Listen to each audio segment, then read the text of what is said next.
Inter degree pass or fail తక్కువ వ్యవధిలో life settlement in abroad కొరకు హోటల్ మేనేజ్మెంట్ అంటే Trinity college of hotel management. నమస్తే, నేను Keshav. Welcome to Suman TV. ఆంధ్రప్రదేశ్లో రాజకీయం రోజు రోజుకి వేడెక్కుతోంది. ముఖ్యంగా కొన్ని శాఖల పనితీరు చూస్తే పాత అధికారులు, ఆ శాఖలు నిర్వహించినటువంటి మంత్రులు బెంబేలెత్తిపోయేటువంటి పరిస్థితి వస్తుంది. గోడౌన్ల తనిఖీల విషయంలో నాదెండ్ల మనోహర్ జోరు చూపిస్తుంటే అటవీ శాఖకి సంబంధించి పర్యావరణ విభాగానికి సంబంధించినటువంటి ఫైళ్లు తగలబెట్టేటువంటి అంశం రాజకీయ దుమారాన్ని రేపుతుంది. మరోవైపు జగనన్న లేఅవుట్ల దగ్గర నుంచి అన్ని అంశాలపైన, పర్యాటక శాఖ భవనాల సేకరణ పైన కూడా ఆయా శాఖల మంత్రులు దృష్టి పెట్టినటువంటి పరిస్థితి. ముఖ్యంగా ఈ శాఖలన్నీ జనసేన ఆధ్వర్యంలో ఉన్నటువంటి శాఖలే. అసలు ఏం జరుగుతుంది, ఎందుకు విపక్ష నేతలు బెంబేలెత్తాల్సిన పరిస్థితి వస్తుంది? ఈ అంశాలపైన విశ్లేషణ చూద్దాం. జనసేన పార్టీ అధికార ప్రతినిధి రాయపాటి అరుణ గారు మనతో పాటు ఉన్నారు. అరుణ గారు నమస్కారం. నమస్తే సార్. అరుణ గారు, వరుసగా మీ 3 శాఖలు చూస్తే గతంలో ఆ శాఖలు నిర్వహించిన వాళ్ళ దగ్గర నుంచి మాజీ ముఖ్యమంత్రుల వరకు భయపడేట్టుగా కనిపిస్తుంది. ఏంటి వరుసగా నిన్న ఒక వార్నింగ్ కూడా ఇచ్చారు పవన్ కళ్యాణ్ గారు ఫైల్ సేఫ్టీ విషయంలో. ఏవైతే విజయవాడలో కొన్ని ఫైల్స్ దస్తాలు తగలబెట్టారో వాటి మీద చాలా సీరియస్ వార్నింగ్ ఇచ్చారు. అంటే ఆ స్థాయిలో అవినీతి జరిగిందా? ఆ స్థాయిలో దొరికినటువంటి ఆధారాలు ఉన్నాయా? అవును సార్. గత 5 ఏళ్లుగా ప్రభుత్వం సీక్రెట్ జీవోలు తీసుకొచ్చి పాలనలో ఏం జరుగుతుందనేది ఒక ట్రాన్స్పరెన్సీ లేకుండా, బయట ప్రజలకి ఎలాంటి ఇన్ఫర్మేషన్ ఉండకుండా కేవలం వాళ్ళ సొంత ఇంట్లో విషయంలాగా ఇష్టారీతిగా ప్రభుత్వ నిధుల్ని వాళ్ళ ఇష్టానికి వాడేసుకున్నారు. తీసుకొచ్చినటువంటి పథకాలు, అలాగే శాఖల్లో ఉన్నటువంటి నిధులను కూడా వాళ్ళ సొంతానికి వాడేసుకొని పెద్ద ఎత్తున అవినీతి జరిగిందనడానికి నిదర్శనంగా మేము ఏ శాఖలు అయితే చేపట్టామో ఆ శాఖల్లో రోజుకి తవ్వుతున్న కొద్దీ కోట్ల రూపాయల అవినీతి బయటపడుతోంది. దానికి సంబంధించి సరైన పత్రాలు కానివ్వండి, లెక్కలు కానివ్వండి, సంబంధిత అధికారుల దగ్గర నుంచి వివరాలు కానివ్వండి, ఒక సంతకంతో విడుదలైనటువంటి జీవోలు కానివ్వండి, ఏమి ఉండట్లేదు. అంతా కూడా అధికారులకు సంబంధం లేకుండా కేవలం నాయకులు, నామినేటెడ్ పోస్టులు తీసుకున్నటువంటి చెంచాగిరి చేసినటువంటి గూండా నాయకులు, వీళ్ళంతా కూడా ఇష్టారీతిగా వ్యవహరించి ఆంధ్ర రాష్ట్ర సంపదని అన్ని శాఖల్లో నుంచి కొల్లగొట్టి తిన్నారు. దానికి సంబంధించి ఈ రోజు ప్రభుత్వం మారడంతో, అంటే వాళ్ళు ఆ స్థాయిలో అవినీతి ఎందుకు చేశారు అంటే, ప్రజలు కేవలం పథకాలతోనే మోసపోయి పదే ఈ జగన్మోహన్ రెడ్డి చేస్తున్నటువంటి మోసాన్ని నమ్మి మళ్ళీ వాళ్ళు ఊహించినట్టుగా 30 ఏళ్ళు ముఖ్యమంత్రిగా వాళ్ళనే చేస్తారనే ఒక అపోహలో ఉండిపోయి ఈ స్థాయిలో అవినీతి చేశారు. అసలు యథేచ్ఛగా చేశారు అవినీతి కూడా. భయం అనేది లేకుండా, ఇది ప్రజల సొమ్ము అనే ఆలోచన లేకుండా, ప్రభుత్వం మారితే దొరికిపోతే మా పరిస్థితి ఏమవుతుంది అనే కనీసపు ఆలోచన కూడా లేకుండా వేల కోట్ల రూపాయల అవినీతి ప్రతి శాఖలో చేశారు. అది ఈ రోజు మేము చేపట్టిన శాఖలు ప్రభుత్వం ఏర్పాటు చేసినప్పటి నుంచి నిరంతరం వాటి మీద కసరత్తు చేస్తూ ఉంటే రోజుకొక కొత్త స్కామ్, రోజుకొక కొత్త చోట అవినీతి, రోజుకొక ఆఫీసులో అవినీతి, రోజుకొక శాఖలో అవినీతి బయటపడుతోంది. వీటన్నింటినీ పవన్ కళ్యాణ్ గారు కానివ్వండి, నాదెండ్ల మనోహర్ గారు కానివ్వండి, ఎవరైతే ఈ శాఖల మీద పూర్తిగా విశ్లేషణ చేస్తూ ప్రతి ఎంప్లాయీతో, కింది స్థాయిలో ఉన్న అటెండర్ దగ్గర నుంచి పై స్థాయిలో ఉన్నటువంటి ఆఫీసర్ వరకు అందరితో మాట్లాడి వివరాలు తీసుకుంటూ ఉన్నారో వాటన్నింటి వెనక ఉన్నది వైసీపీ నాయకుల హస్తం. నాయకులకి గులాంగిరి చేసినటువంటి ఆఫీసర్ల హస్తం. వీళ్ళు మాత్రమే ఉన్నాయి. దీంట్లో భాగంగా అవి వివరాలు దొరికితే జైలు శిక్ష తప్పదు, పెద్ద శిక్షలు తప్పు అనే భయంతో వాళ్ళు ఆఫీసుల్లో ఉన్నటువంటి ఫైల్స్ వాళ్ళకు అనుకూలంగా ఉన్నటువంటి సిబ్బంది ద్వారా తగలబెట్టించే ప్రయత్నం చేస్తూ ఉన్నారు. ఇట్లా లెక్కలు తారుమారైతే తర్వాత దాన్ని భరించడం ప్రభుత్వం వల్ల అయ్యే పని కాదు కాబట్టి అట్లాంటి బుక్స్ ఏవి కూడా ఇక మిస్ అవ్వడానికి వీల్లేదు అనేది క్లియర్ గా ఒక యాక్షన్ తీసుకోవడం జరుగుతుంది. లోపల సాఫ్ట్ కాపీస్ ఏమన్నా ఉన్నాయా లేవా, దానికి సంబంధించిన లావాదేవీలు ఏమైనా అప్డేట్ అయ్యాయా లేదన్నది కూడా ఈ రోజు నుంచి కూడా ఆల్రెడీ స్టార్ట్ చేశారు. ముందు ఇంకా సీరియస్ గా ఈ శాఖల మీద వర్క్ చేస్తారు. డెఫినెట్ గా దీని వెనకాల ఎంత పెద్ద తలకాయలు ఉన్నా సరే కటకటాల పాలు అవ్వాల్సిందే. అది ఉద్యోగులైనా నాయకులైనా ఎవరిని ఉపేక్షించే పని జరగదు. ఒకటి అంటే, ఇప్పుడు బాధ్యతలు తీసుకుని 20 రోజుల పైన అవుతుంది, కానీ ఫైళ్ళు ఎలా బయటకు వస్తున్నాయి, ఏ విధంగా వాటిని తరలిస్తున్నారు, ఎవరు సహకరిస్తున్నారు? ఇంకా శాఖల మీద ఒక రకంగా గతంలోనే పవన్ కళ్యాణ్ గారు చెప్పారు, ఆల్రెడీ మేము ఏం చేయాలనుకున్నాం అనే దాని మీద యాక్షన్ ప్లాన్ ఉందని. శాఖల మీద అసలు ఇంకా పట్టు రాలేదా? ఎందుకు ఫైల్స్ బయటకు వెళ్ళేటువంటి పరిస్థితి ఉంది? ఎక్కడో మారుమూల ప్రాంతాలకు తీసుకెళ్ళి కాకుండా విజయవాడ లాంటి సిటీలో తగలబెట్టేటువంటి ప్రయత్నాలు వీళ్ళు చేస్తున్నారు. రెడ్ హ్యాండెడ్గా దొరికిపోయినట్టే కదా. అసలు ఫైళ్ళు బయటికి ఎలా వెళ్తున్నాయి? దాని మీద సరైన సిస్టమ్ ఉందా లేదా? మీకు ఆల్రెడీ గతంలో చెప్పాము, ప్రతి శాఖలో పెద్ద ఎత్తున అవినీతిని చొప్పించాడు జగన్మోహన్ రెడ్డి అని. దాని అర్థం ఉన్న ఉద్యోగుల్ని, ఉద్యోగుల్లో కూడా సొంత కమ్యూనిటీని అంటే గతంలో ఉన్నటువంటి ఉద్యోగులను ట్రాన్స్ఫర్లు చేయడము, బీఆర్ లో పెట్టడము, లేదంటే ఎక్కడో నిరుపయోగమైన ప్లేసెస్ కి ఎంత టాలెంట్ ఉన్న వాళ్ళైనా సరే ఎక్కడో పడేయడము. అర్హత లేని వాళ్ళైనప్పటికీ కూడా, యోగ్యత లేనప్పటికీ కూడా వాళ్ళకు అనుకూలంగా ఉన్నటువంటి సొంత సామాజిక వర్గం, లేదంటే మతాన్ని బేస్ చేసుకొని, లేదంటే డబ్బుకి అమ్ముడుపోయేటువంటి వాళ్ళు ఎవరైతే ఉంటారో అట్లాంటి వాళ్ళందరిని తీసుకొచ్చుకొని అన్ని శాఖల్లో పెట్టాడు జగన్మోహన్ రెడ్డి. పెద్ద ఎత్తున ప్రతి శాఖలో అవినీతిని ముంచేసాడు. అట్లాంటి వాళ్ళని ఇప్పుడు మేము దొరికితే మీరు కూడా దొరుకుతారు, మాకు సహకరించారు కాబట్టి అనేటువంటి ఒక విధానాన్ని వాళ్ళకి చెప్పి భయపెట్టి క్లియర్ గా ప్రజెంట్ వ్యవస్థలో ఉన్నటువంటి ఉద్యోగుల్ని ఉపయోగించుకొని ఇట్లాంటి దారుణాలకు తెగబడుతున్నారు. పై స్థాయి నుంచి కింది స్థాయి వరకు అన్ని చోట్ల ఇదే స్థాయిలో అవినీతిని పెంచి పోషించాడు కాబట్టి వాళ్ళకి సహకరించే వాళ్ళు కూడా ఇంకా వ్యవస్థలో ఉన్నారు. పవన్ కళ్యాణ్ గారు క్లియర్ గా అట్లాంటి ఉద్యోగులని వాళ్ళు వ్యక్తిగతంగా వాళ్ళంతటా వాళ్ళే మంచిదారిలోకి మారతారా, లేదంటే వాళ్ళనే మార్చేయమంటారన్న ఇదిలో ప్రస్తుతం ఆయన శాఖను అయితే నిర్వహిస్తున్నారు. ఆయన అన్ని శాఖలు కూడా అంటే ఇప్పుడు అధికారుల పైన చర్యలే ఉంటాయా లేదా సంబంధిత రాజకీయ నేతల పైన ఉంటాయి? ఎందుకంటే చాలా మంది పెద్ద పెద్ద వాళ్ళ పేర్లు చెప్పారు. పెద్దిరెడ్డి ఫ్యామిలీ డిస్కషన్ వచ్చింది, అటు ద్వారంపూడి ఫ్యామిలీ డిస్కషన్ వచ్చింది. మొన్న కేసు కూడా ఫైల్ అయింది ద్వారంపూడి చంద్రశేఖర్ రెడ్డి పైన A1 అనేటువంటి కేసు. తెలుగుదేశం పార్టీ ఆఫీసు పైన దాడులకు సంబంధించి కూడా కేసులు, మాజీ మంత్రి జోగి రమేష్ వీళ్ళందరినీ కూడా కేసులు ఫైల్ అవుతున్నాయని చెప్పి అంటున్నారు. సో యాక్షన్ ఉంటుందా వీళ్ళందరిపైన? ముమ్మాటికి సార్ ఇందులో ఎవరిని వదిలే పనే జరగదు. ఒక 5 ఏళ్ల పాటు ఆంధ్ర రాష్ట్ర రాజకీయ చరిత్రలో చీకటి అధ్యాయంగా చెప్పుకోగలిగేటువంటి పాలనని చేసింది గతంలో వైసీపీ.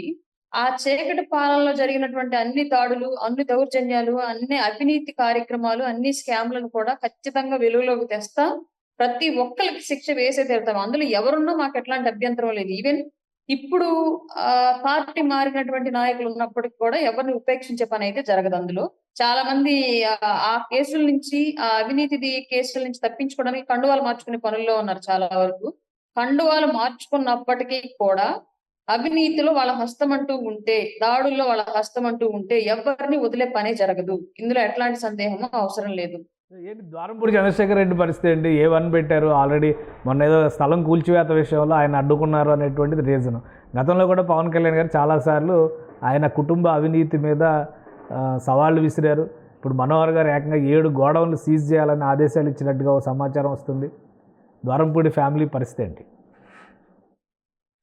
అక్కడ ద్వారంపూడి అనేది మాకు నథింగ్ అండి. ఆ అవినీతికి పాల్పడ్డ వ్యక్తి అనేది మాకు టాపిక్ ఇక్కడ. అక్కడ అంత పెద్ద స్థాయిలో రేషన్ మాఫియాకి పాల్పడిన వ్యక్తి ద్వారంపూడి చంద్రశేఖర్ రెడ్డి అని గతంలోనే మా దగ్గర పూర్తిగా వివరాలు ఉన్నాయి. పవన్ కళ్యాణ్ గారు వారాహి సభలో కూడా వివరాలతో సహానే మాట్లాడారు. వివరాలు లేకుండా ఎప్పుడు పవన్ కళ్యాణ్ గారు మాట్లాడరు ఆధారాలు లేకుండా. ఆ రోజు ఆధారాలతో సహా మాట్లాడితే మీడియా ముందుకు వచ్చి ఛాలెంజ్ చేశారు. కాకినాడలో పోటీ చేయి, నా మీద పోటీ చేయి దమ్ముంటే అని చెప్పేసి. ఇప్పుడు అసలు ఆ పోటీ చేయమన్నట్టు సంబంధించిన పార్టీ, ఆ పార్టీ నడుపుతున్న నాయకుడికి దిక్కు లేదు. ఎక్కడెక్కడ తిరుగుతున్నాడో, ఏ బెంగళూరులో ఉంటాడో కూడా తెలియని సిచ్యువేషన్ అయిపోయింది ఇవాళ. ఈ రోజు మేము ఏదైతే ఆ రోజు ఒక మాట ద్వారంపూడి చంద్రశేఖర్ రెడ్డి గారి యొక్క రేషన్ మాఫియా గురించి మాట్లాడామో అది నిజం అని చెప్పేసి వాళ్ళ ప్రజలకు చూపించాల్సిన బాధ్యత మాది. అధికారం మా చేతిలో ఉంది కాబట్టి దాని మూలంగానే అక్కడ జరుగుతున్నటువంటి అవినీతిని క్లియర్ గా మేము బయట పెడుతున్నాము. ఒక షిప్నే కొనేసి రేషన్ మాఫియా కోసం అక్కడ పోర్టులో తిప్పుతున్నారు అంటే ఇంకా వాళ్ళకి ఏ స్థాయిలో ఎన్ని వందల కోట్ల రూపాయలు ప్రజలు తినాల్సినటువంటి ఆ పేదల కడుపులు నింపేటువంటి బియ్యం మీద కోట్ల రూపాయలు సంపాదించుకుంటారో మనకు అర్థమవుతుంది. ఇది ఒక్కటే కాదు, ఇంకా ద్వారంపూడి చంద్రశేఖర్ రెడ్డికి సంబంధించినటువంటి ల్యాండ్ మాఫియా ఉంది. ఇంకా పెద్ద స్థాయిలో రేషన్ బియ్యం కన్నా కూడా ల్యాండ్ మాఫియా ఇంకా పెద్దది. దానికి సంబంధించిన వివరాలను కూడా సేకరించే పనిలో ఉన్నాము.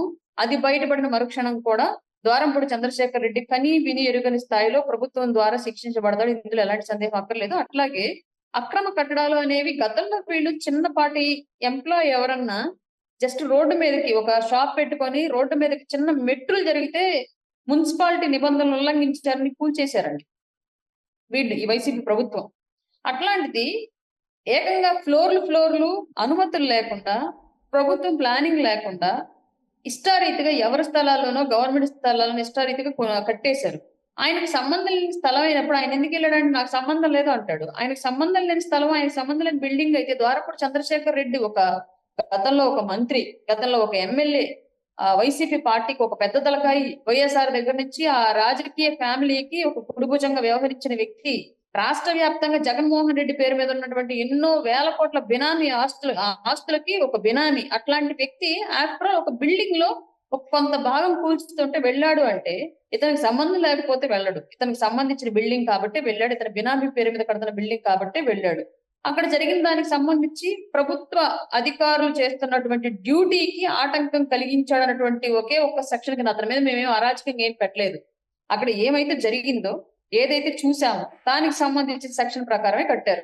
ప్రభుత్వ అధికారులు చేస్తున్నటువంటి విధులకు ఆటంకం కలిగించారన్న సెక్షన్ కింద మాత్రమే కట్టారు. దాంట్లో అతను అతన్ని అరెస్ట్ చేస్తారు ఆటోమేటిక్. కానీ ఉద్దేశపూరితంగా దాడులు చేస్తున్నారు.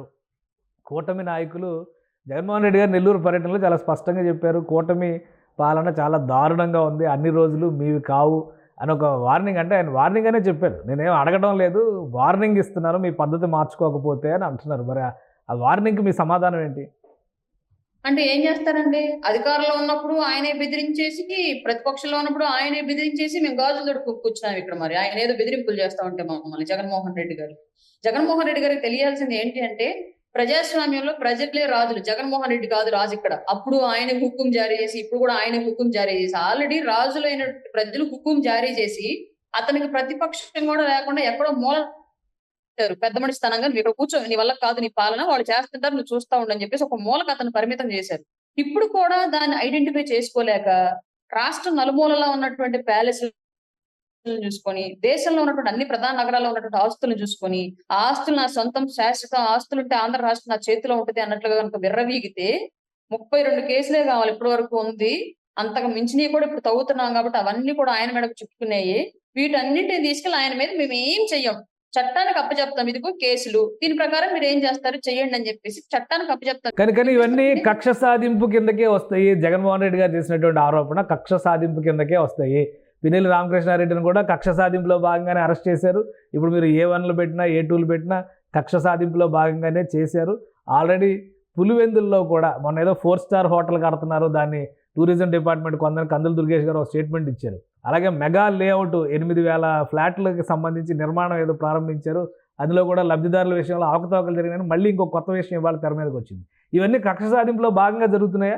కక్ష సాధింపే చేయాలనుకుంటే నేరుగా వెళ్ళి తాడేపల్లిలో ఉన్నటువంటి సీఎం జగన్మోహన్ రెడ్డి పంపనే కూల్స్తాం కదండి. ఈ అక్రమ కట్టడాల కింద ఉన్నాయి కూలుస్తాం, మేము అట్లా కూల్చే వాళ్ళం కాదు కదా. నిజంగా కక్ష సాధింపు చేయాలంటే మెయిన్ టార్గెట్ తీసుకెళ్లి అక్కడే కూల్చేస్తాము జగన్మోహన్ రెడ్డి గారు ఇల్లే అయిపోద్ది. ఎలాగ అనేవాళ్ళు ఎలాగ అంటారు కదా, అట్లాగే అనేస్తారు. మేము కక్ష సాధింపు చేయడానికి రాజకీయాల్లోకి పదవుల్లో ప్రస్తుతం రాలే. మాకు ప్రజలు ఇచ్చింది ఏంటి బాధ్యత, రాష్ట్రాన్ని జగన్మోహన్ రెడ్డి నాశనం చేశాడు కాబట్టి, రాష్ట్రాన్ని జగన్మోహన్ రెడ్డి అవినీతి వైపు నడిపాడు కాబట్టి, వాటన్నింటినీ ప్రక్షాళన చేసి అభివృద్ధి వైపు మీరు రాష్ట్రాన్ని తీసుకెళ్ళండి అని చెప్పేసి ప్రజలు కూటమిలో ఉన్నటువంటి పార్టీలని నాయకులు నమ్మి మాకు ఇంత పెద్ద మ్యాండేట్ ఇచ్చారు. దీన్ని నిలబెట్టుకోవాల్సిన బాధ్యత ఇవాళ మా భుజాల మీద ఉంది. ఇవాళ రాష్ట్రంలో పంచాయతీరాజ్ వ్యవస్థలో చూస్తే పైసా డబ్బులు లేకుండా ఖర్చు పెట్టి, ఎందుకు ఖర్చు పెట్టాడో కూడా తెలియని పరిస్థితుల్లో అయోమయంలో ఆ శాఖ నుంచాడు జగన్మోహన్ రెడ్డి. అట్లాగే అటవీ శాఖకు సంబంధించి చూస్తే రాష్ట్రంలో ఎక్కడ చూసినా సరే ఎర్రచందనం స్మగ్లింగ్ పెద్ద ఎత్తున జరుగుతుంది. దాని అన్నింటికి వెనకాల కర్త కర్మ క్రియ మొత్తం అంతా కూడా వైసీపీ నాయకులే ఉన్నారు. వాళ్ళు దేశం దాటించి కూడా స్టాక్ పెట్టగలిగారు అంటే ఆ స్థాయిలో యథేచ్ఛగా వీళ్ళకి సపోర్ట్ అందింది డిపార్ట్మెంట్ల నుంచి అన్ని రకాలుగా. అట్లాంటి వాటన్నింటిని ప్రక్షాళన చేసి ప్రజా సంపదను కాపాడి రాష్ట్రంలో జరుగుతున్నటువంటి అరాచక కార్యకలాపాలకు అడ్డుకట్ట వేసే ప్రయత్నంలో మాకు సరిపోతుంది టైం. జగన్మోహన్ రెడ్డి మీద కక్ష సాధింపు చేసే అంత టైము ఖాళీ ఇక్కడ నాయకులకి ఇవ్వాలి జగన్మోహన్ రెడ్డి. రాష్ట్రంలో అంత ప్రశాంతమైన పరిపాలన గతంలో చేయలేదు. ఇవాళ నాయకుల దగ్గర ఒకవేళ నిజంగానే జగన్మోహన్ రెడ్డి గారి మీద కక్ష సాధించాలి అనుకున్నా సరే ఫస్ట్ చంద్రబాబు నాయుడు గారి దగ్గర టైం లేదు. ఆయనకు పోలవరం, అమరావతి, రాష్ట్రంలో ఇచ్చినటువంటి హామీలు, వీటికి సంబంధించినటువంటి నిధుల సేకరణ, అది ఎలా డిస్ట్రిబ్యూట్ చేయాలి, ఎక్కడి నుంచి తీసుకురావాలి, పెట్టుబడిదారులను ఎలా ఆహ్వానించాలి, వాళ్ళకి ఎలాంటి సౌకర్యాలు ఇక్కడ కల్పిస్తే వాళ్ళు వస్తారు, దీని మీద ఆయన తలమునకలై ఉన్నారు. అట్లాగే పవన్ కళ్యాణ్ గారు ఆయన తీసుకున్నటువంటి శాఖలు, దానికి సంబంధించిన లోటుపాట్లు, అందులో ఉన్న నిధులు ఏంటివి, ఎందుకు ఖర్చు అయ్యాయి, ఇప్పుడు ఎక్కడి నుంచి తీసుకురావాలి, ఆ శాఖలు ఎలా డెవలప్ చేయాలి, వీటన్నింటి మీద పవన్ కళ్యాణ్ గారు టైం సరిపోతుంది. ఇంకా ఈ బోర్డు జగన్మోహన్ రెడ్డి పట్టించుకున్న టైం వాళ్ళ దగ్గర ఎక్కడుంది సార్? లేదు. కాబట్టి అతను ఏదో ఊహించుకుంటున్నాడు. నిజంగా వాస్తవంగా జగన్మోహన్ రెడ్డి కనుక ఆ పిన్నెల్లి రామకృష్ణారెడ్డికి జరిగింది అన్యాయమైన వెళ్ళాడు అనుకుంటే, ఎప్పుడు గతంలో చాలా సార్లు వైసీపీ కార్యకర్తల మీద దాడులు జరిగాయని చెప్పేసి వీళ్ళే చెప్పుకునేవాళ్ళు. ఎప్పుడు అక్కడికి వెళ్ళలేదు. వాలంటీర్లు కొంతమంది వీళ్ళ టార్చర్ తట్టుకోలేక ఆత్మహత్య చేసుకొని చనిపోయారు. ఎప్పుడు అక్కడికి వెళ్ళలేదు. రాష్ట్రంలో బోలెడు మంది తొక్కిసలాటకు గురై చనిపోయారు. అప్పుడు అక్కడికి వెళ్ళలేదు. రకరకాల కారణాలతోటి వైసీపీ కార్యకర్తలే చాలా మంది మరణించారండి. కారణాలు ఏమైనా కానివ్వండి. అట్లాంటి వాళ్ళ దగ్గరికి ఏ రోజు వెళ్ళండి జగన్మోహన్ రెడ్డి ఈ రోజు ఎందుకు పిన్నెల్లి రామకృష్ణారెడ్డి గారి దగ్గరికి వెళ్ళినట్టు? అంటే హంతకులకి ఇచ్చిన ప్రయారిటీ సామాన్యులకి కార్యకర్తలకు ఇవ్వరా? అట్లాంటి వ్యక్తిత్వం జగన్మోహన్ రెడ్డి గారు ఈ రోజు. కానీ ప్రభుత్వం అంటే నిర్బంధ కాండ కొనసాగిస్తుంది కాబట్టి ఒక సంఘీభావంగా మాజీ రాజకీయ ఎమ్మెల్యేకి సంఘీభావంగా వెళ్ళారు జగన్మోహన్ రెడ్డి అంటున్నారు. అది నిజం కాదా? పిన్నెల్లి రామకృష్ణారెడ్డి గారి యొక్క చరిత్ర తెలిసిన ఏ ఒక్క సామాన్యుడు కూడా ఈ మాటను అంగీకరించారు సార్. ఆయన మీద ఉన్నటువంటి హత్య కేసులు, ఆయన మీద ఉన్నటువంటి దోపిడీ కేసులు, ఆయన మీద ఉన్నటువంటి కబ్జా కేసులు ఆయన చెప్తాడు. జగన్మోహన్ రెడ్డి గారు సౌమ్యుడు, ఉత్సాహవంతుడు, కుర్రవాడు, నా సోదరుడు అని చెప్పేసి. అంటే జగన్మోహన్ రెడ్డి గారితో కంపేర్ చేసుకుంటే సౌమ్యుడేమో తెలీదు. జగన్మోహన్ రెడ్డి గారు సొంత బాబాయిని చంపుకోగలిగిన వ్యక్తి అయ్యాడు కాబట్టి, పిన్నెల్లి రామకృష్ణారెడ్డి వాళ్ళ బాబాయ్ ఇంకా బతికే ఉన్నాడు కాబట్టి మేబీ ఆయనతో కంపేర్ చేసుకుంటే ఈయన సౌమ్యుడేమో కానీ నిజంగానే పిన్నెల్లి రామకృష్ణారెడ్డి లాంటి అరాచకపు నాయకుడు ఈ సరౌండింగ్స్ లో పల్నాడు ఏరియాలో కానివ్వండి, గ్రేటర్ రాయలసీమ ఏరియాలో కానివ్వండి ఇంకొకళ్ళు లేరు. ఆయనే నంబర్ 1 ఆ కేసుల లిస్ట్ లో కానివ్వండి, ఆ దాడుల లిస్ట్ లో కానివ్వండి. అట్లాంటి వ్యక్తి దగ్గరికి వెళ్ళిన జగన్మోహన్ రెడ్డి సామాన్య కార్యకర్త దగ్గరకో లేదంటే సామాన్య నాయకుడి దగ్గరకో వెళ్ళలేకపోయారు అంటే జగన్మోహన్ రెడ్డి గారి యొక్క ఆలోచన ధోరణి, వ్యక్తిత్వము ఎలా ఉందో ఒకసారి మీరు ఆలోచించుకోవచ్చు. ఇప్పుడు 2 తెలుగు రాష్ట్రాలకు సంబంధించిన ముఖ్యమంత్రుల భేటీ జరుగుతుంది, విభజన హామీలపైన చర్చ జరుగుతుంది. కళ్యాణ్ గారు కూడా సీఎంలతో భేటీకి హాజరవుతారు అనుకున్నారు, కానీ ఆయన రాలేదు. ఏంటి, ఏమైనా రీజన్ ఉందా అని అడుగుతున్నా. రీజన్ ఏమీ లేదు సార్. ఆల్రెడీ పవన్ కళ్యాణ్ గారు ఇక్కడ వారాహి దీక్షలో ఉండడంలో ఒకటి, రెండవది ఆల్రెడీ ఆయనకు సంబంధించి తీసుకున్నటువంటి శాఖలకు సంబంధించిన అధికారులతో సమీక్షలు నిర్వహిస్తూనే ఉన్నారు. స్టిల్ ఇప్పటికీ కూడా ఆ శాఖల మీద ఒక నిర్ణయానికంటూ రాలేని సిచ్యువేషన్ ఉంది. చెప్పాను కదండి, పెద్ద ఎత్తున అవినీతి జరిగింది, నిధుల దుర్వినియోగం పెద్ద ఎత్తున జరిగింది.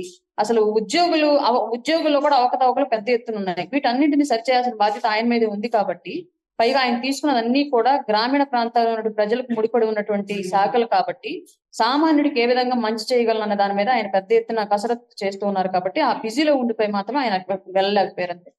సో నెల రోజులు కంప్లీట్ అయింది, అంటే రిజల్ట్ వచ్చి నెల రోజులు కంప్లీట్ అయింది. బాధ్యతలు తీసుకుని ఇంకో వారం రోజులు, నెల రోజులు కంప్లీట్ అవుతుంది. ఈ అవినీతికి సంబంధించి కానీ ఇప్పటివరకు చేసిన ఆరోపణలకు సంబంధించి కానీ ఒక స్పష్టమైన రూపం వైట్ పేపర్లో రిలీజ్ చేస్తారని ఎక్స్పెక్ట్ చేస్తున్నారు.